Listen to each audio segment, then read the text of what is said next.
Good afternoon, folks. Welcome back to Twisted Koi. Susan's just skimming the top, just draining some water out to do a water change. So when I do that, I give the bottom a brush. And I did say to Leon from Budget Pond Keeping that when I did this, I would video it so he could see the size of some of these fishes in here now. So, oh yeah, if you hold that a second, please, my darling.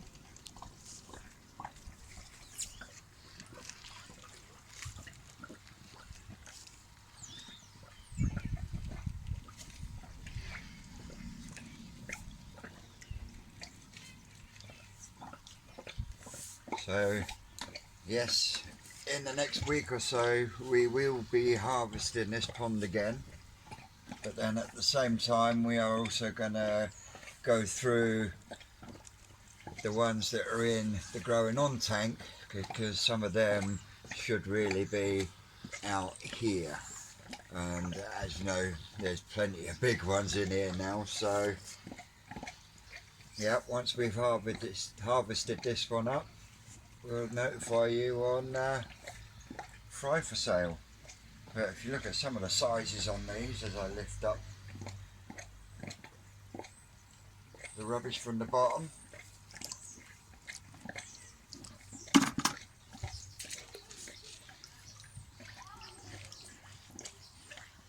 I've turned the high flow airlift off because I'm using the deep airflow lift to empty the pond a bit, ready for a water change.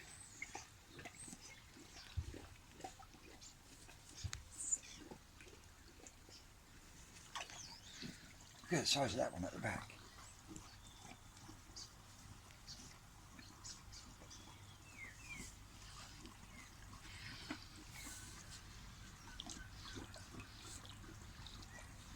You can always tell when they've been on a feeding session on the night before, because when you come out you see all this black stuff floating on the surface, and it's all the gunk that they've sifted through for the bloodworm and stuff.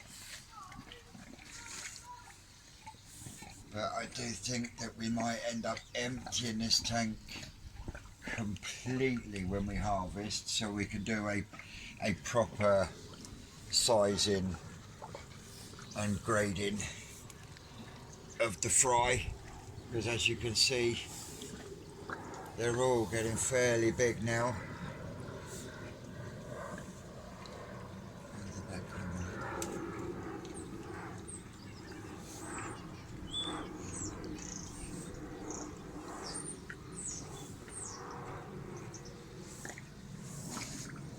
But other than general maintenance and feeding, we've not done a great deal out front here, because as you know, the weather's not been bloody great.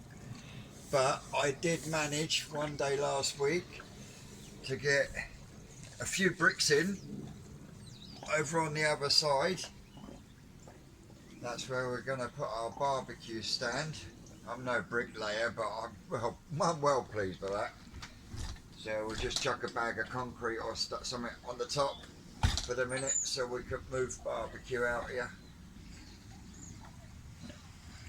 But other than that,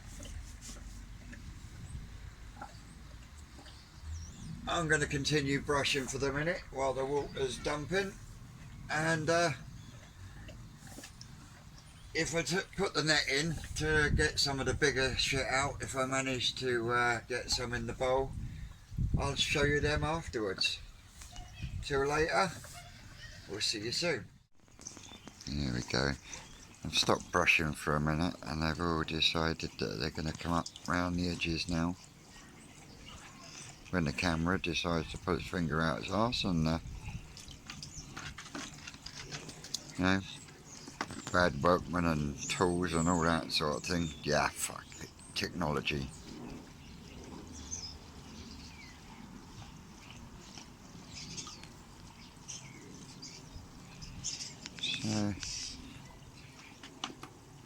Yeah, we've got plenty in here. And yeah, when we harvested last time, there was plenty that we missed, because if you look at some of the sizes on these buggers. We did, we put 395 back in once. So I'm going to now swap the brush for the net.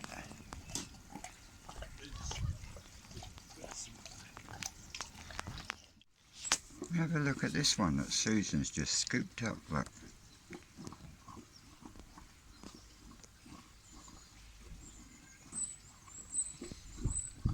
I'm going to have to keep my eye on that one.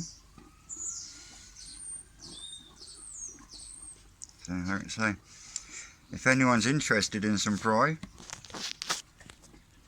drop it down in the comments.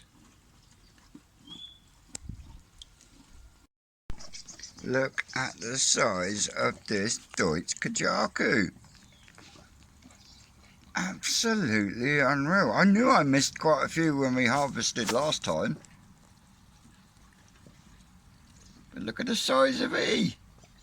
Oh look, there's one of Oakley's fry there. But yeah, look at the size of he.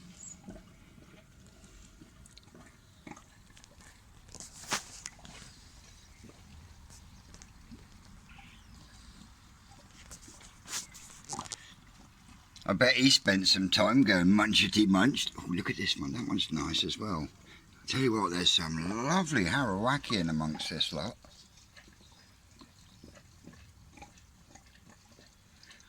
Ooh, looks like some Yamabuki Ogon.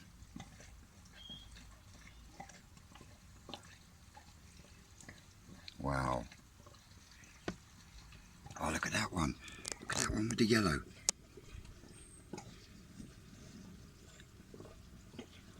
That's one to keep an eye on.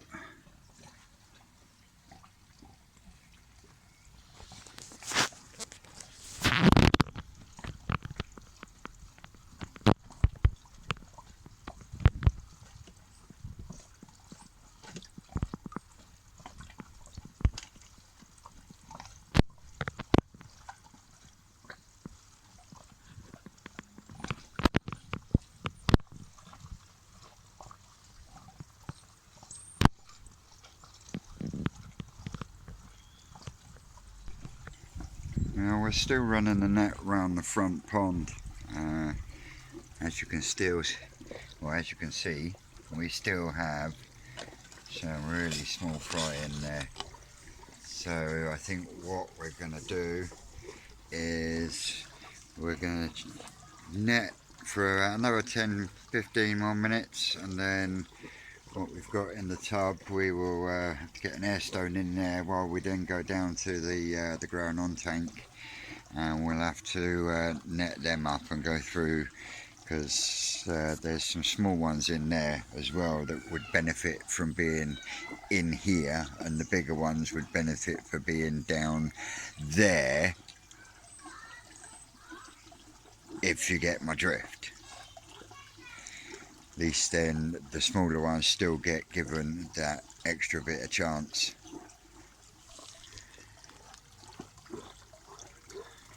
To survive away from these ones. This is a small one compared to some of the Tobys we've got. In fact, you're going to have to bear with me a second. As you can see, we've had some have been munchety. Oh, shit. Some have been munchety. But when you look at the size of some of these, RNG to the phone. the size of that bugger and this one, you think we've still got diddy ones.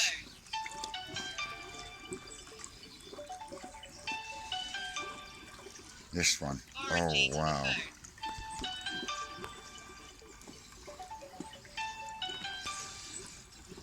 But Oh, when I get it into focus, there we are. But it's a Toby, so it's going to have to come out because it's munchety, and we don't want that because, as you can see in the net, we're Oakley fry in there as well.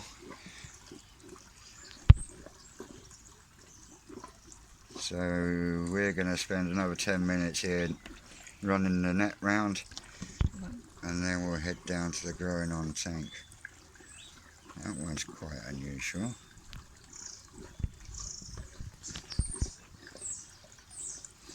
But the metallics on these are absolutely phenomenal. When we take it down and we put the air stone in, before we start going through it, I'll put some fresh water in with it, try and dilute it a bit. That's Barry calling me, so I better answer it, and I'll catch you back here shortly. As you can see,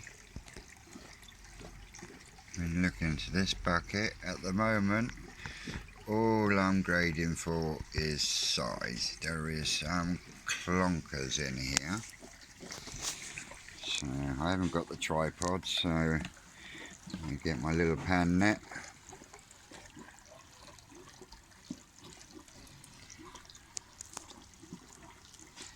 Then I get my homemade pan net.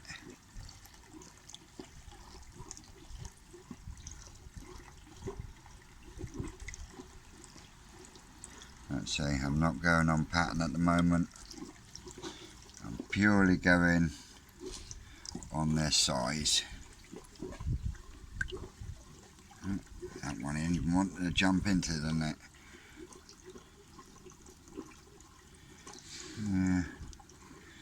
I'll take you. Yep. And we'll take you. We'll take you as well.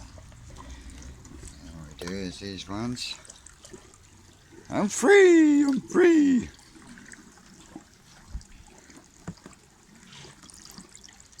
And then I start all over again.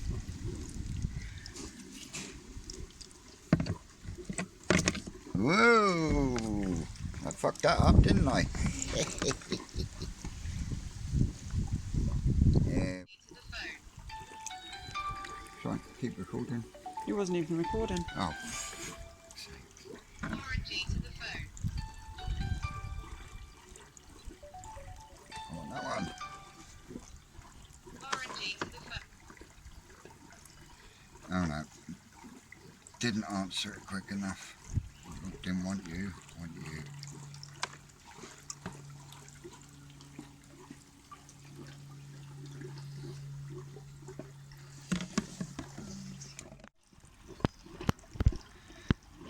This one, he's still quite little.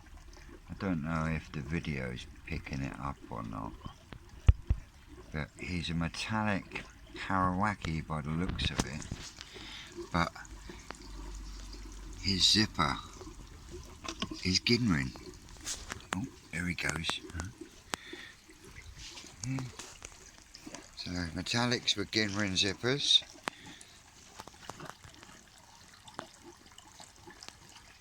Bucket full of Tobys.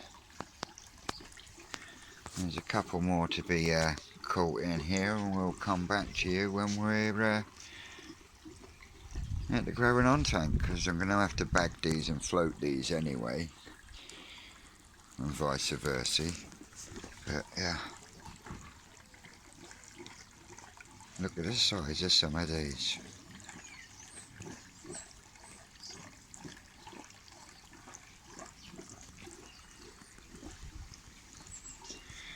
So I definitely think it works. So there you go. That's the Toby collection.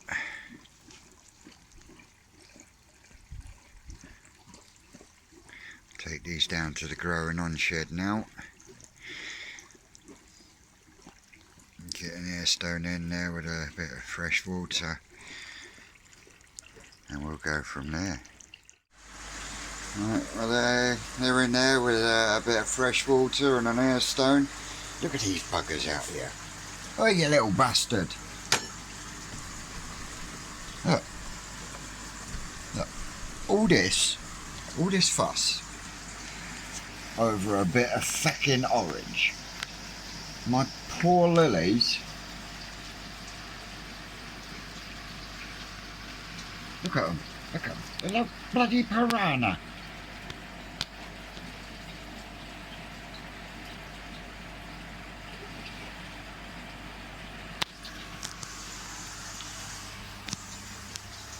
I mean, you won't believe they desecrate. Oh, look, you shitheads.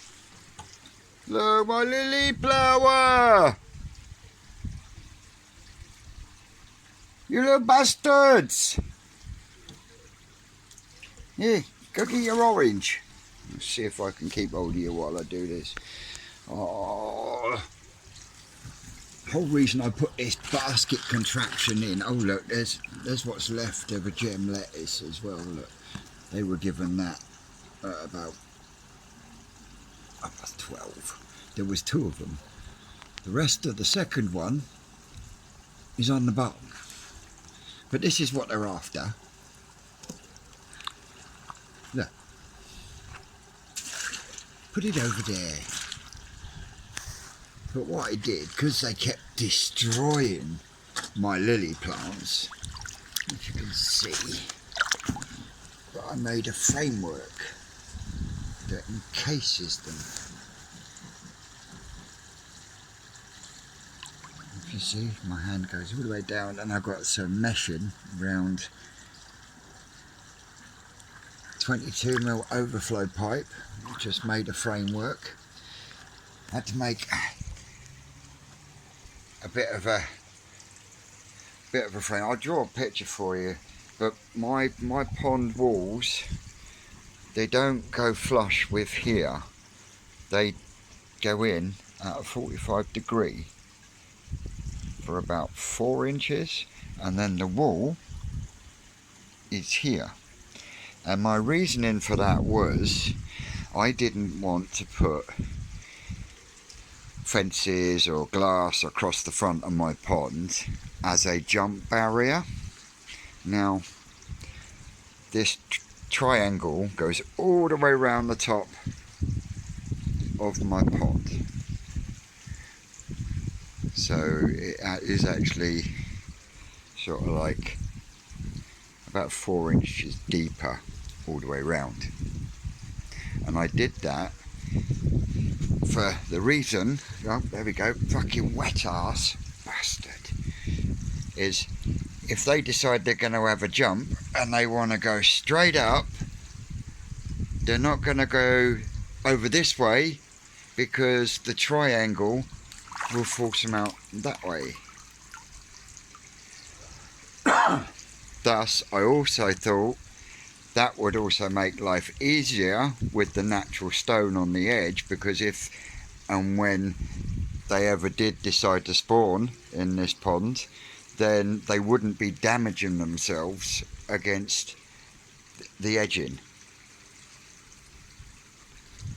But the main reason for it was literally if they decide, look, gut bag, it's me thumb and my fingers, you know, I'm sorry, it's not a fucking crab stick. Anyway, where was I? Yeah, so yeah, I've on occasions where I've had to treat for flukes, they've decided they're going to try coming up, but they end up coming up and then they go back into the pond, and that's because I've got that 4-inch triangle going all the way around the top of the pond. So there you go, waffle over. These greedy buggers can get out of me lily pads now. So look, if you look down there,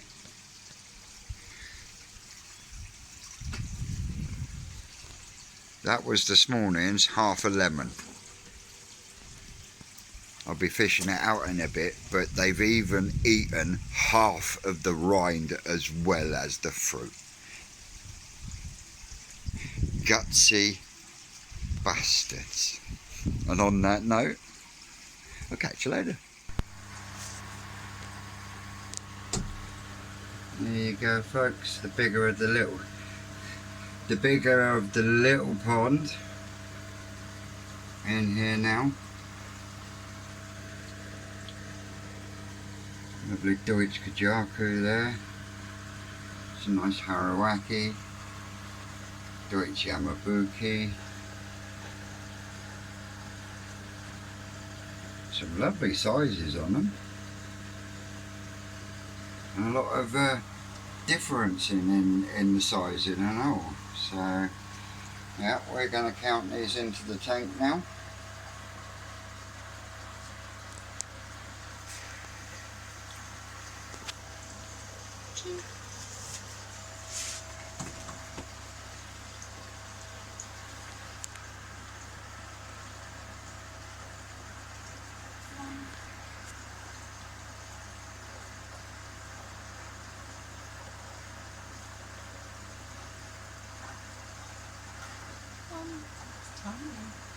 I think that is an Oakley Chagwood.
I was counting. 8.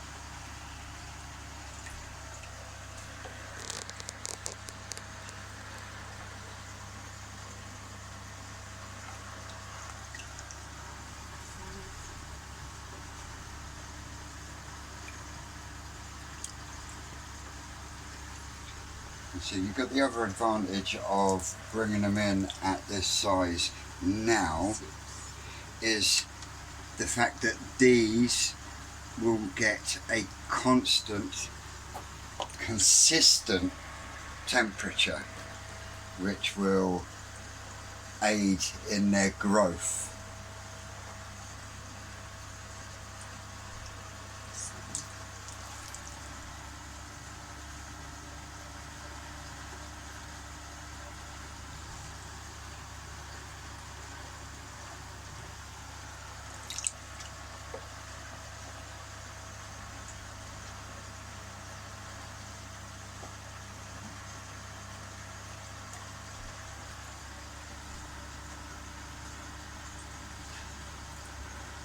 There is the high possibility that my phone might die halfway through this count. If so, I will come back to you.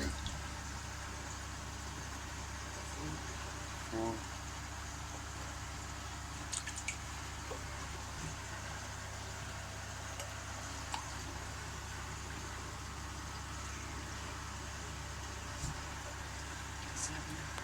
Another 7. 7.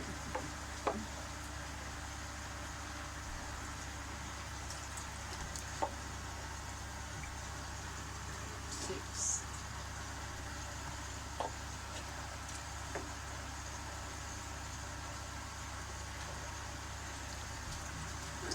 And 3.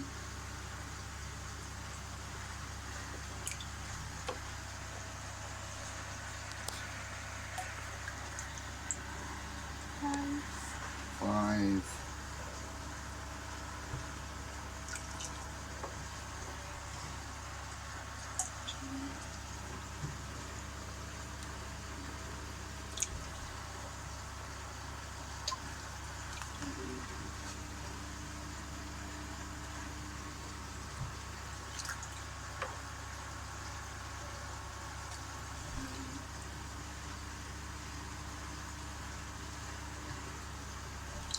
3 left in the bowl.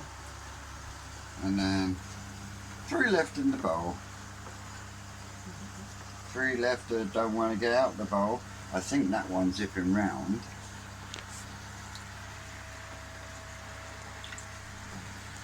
That one.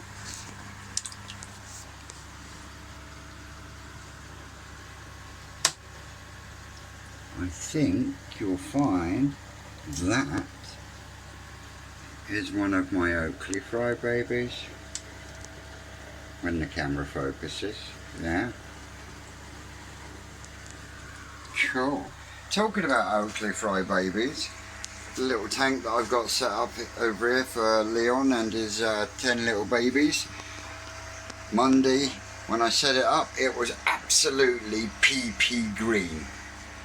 I did a little water change. Tuesday, it was still PP green, so I did a little water change.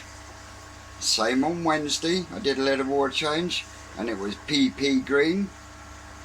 I comes out Thursday, and it was like a clear murky, no green in sight, and then come out here on the Friday, and it's gin clear.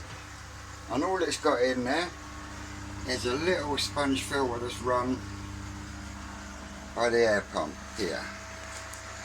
So Sue's just doing a final count up. I could take the bowl out of the tank. We turn that air stone off. We've just harvested today from the front pond 91. So 91 plus, so we lost a couple of little saggy fries, so 91's plus 100 say, and then 60, so yeah, we've still got plenty of fish to grow on. Very exciting times for myself and Susan.